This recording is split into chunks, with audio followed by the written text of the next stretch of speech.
this is Pamela Sylvan, the Mojo Maker, back again, bringing you another hot Mojo tip.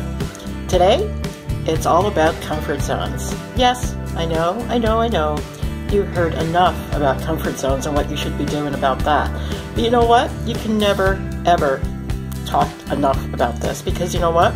No matter what we do, no matter how hard we try, no matter who talks to us about this, we always tend to slide back to that place of comfort.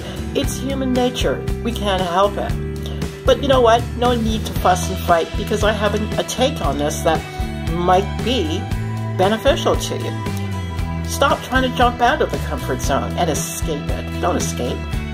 Just stretch it out a little further than what you're used to. You know, we are always going to find ourselves in that place which we find comfortable, because we want to feel as if we know what we're doing. We don't always want to be living on the edge. You know, you'll burn out pretty quickly if you do. So a little bit of comfort is not a bad thing. But for those of us, especially myself here, that are moving into a new way of being and spiraling up, you want to be able to push against those edges to feel a new way of being and doing and seeing new things and being and doing in that realm. So here's a suggestion. Find new ways of pulling things into your world while you're still in a relative comfort zone of your making and choosing. For example, you know how everybody goes off to work every morning, either by their vehicles or by public transportation. So you're going to go to work anyway. I'm not saying don't, but find a new way, maybe once or twice a week. Find a new route to take you to where you need to be. You're going to see new people, new buildings. There's a little bit of an adrenaline rush, because you have no idea if you're going to make it on time, what's going to happen, what you're going to see. None of that. Now, I know a lot of you don't like that. You like the sameness of it. You know what time you have to leave the house, pull out of the driveway, catch the bus or the train. So what I'm talking about is going to irk you a little bit. But this is the whole point. Push against those edges a little bit. You know, the next day go back to what you're used to if you need to, but at least you would have done something different. You know, and it happens in all areas of your life. You go to the same restaurants with the same people, talking about the same things. Why not go to a different restaurant? Why don't you invite someone new out to get some new points of view and perspectives? Everybody holds a unique perspective. That's why it's a wonderful thing to always be meeting new people. You don't have to be their best buddies and BFFs and all of that, but have a conversation. You never know what that person will tell you that will spark you to your next level of beingness. So be open to diversity. What about reading? Find new books to read. If you've not been interested in photography, why not pick up a book on photography? What about art? Pick up a book about all of the masters of the art world. What about rock climbing? What about fishing? What about space and astronomy? I mean, the list goes on and on, but you see what I mean.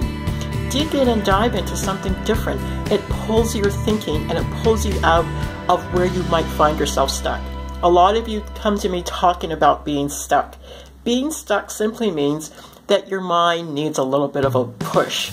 It's stuck in the snow or stuck in the mud. Give it a little bit of a boost with new thoughts, new sights, new sounds, new people, new, fresh energy. Okay? So again, don't jump out of your comfort zone. Don't try to escape it, but look for new ways in which to boost it up a little bit. Make it more colorful and lively so you're able to boost up that adrenaline in you.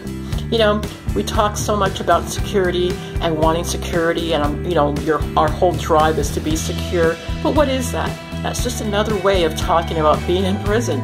You know, all of the people that I know that are secure, they can't move out of that space. They can't change the routines because there's going to be a whole lot of other people that are upset about what they do or change their minds about. It's another form of prison. Why not consider playing with insecurity sometimes? I'm not telling you to go and destroy your life and break it down. Of course not. That would be irresponsible. But stop trying to be so secure all the time. Bring a little bit of insecurity into your life. It's like reading a novel. Do you go and read the end and know what's going to happen before you dive in? Or do you dive in and each chapter just gets you going and it wrangles you and it twists you up and all kinds of wonderful things to get to the end, and it's like a wild ride and you love the whole experience? This is what your life should be like. If you're just tracking for the sameness until the end of your life, you know, what's the purpose of that? What was the purpose of your life? And believe it or not, you're going to have plenty of time for security near the end of your days when you're sitting in a space somewhere in a little 2x4 space waiting for the end to come. You can have all the security then. And at that point, I bet at that point, you're going to wish that you had done things differently when you had a chance, you had the energy, you had the mindset, you had the mobility to do things differently. Here's a chance. Jump in to an expanded way of being. Jump in to an expanded comfort zone. Jump into a little bit of insecurity. Believe me, you're going to love yourself and you once you have a little over the Mojo Maker, bringing you another hot Mojo tip. We'll see you again. And don't forget to subscribe to this YouTube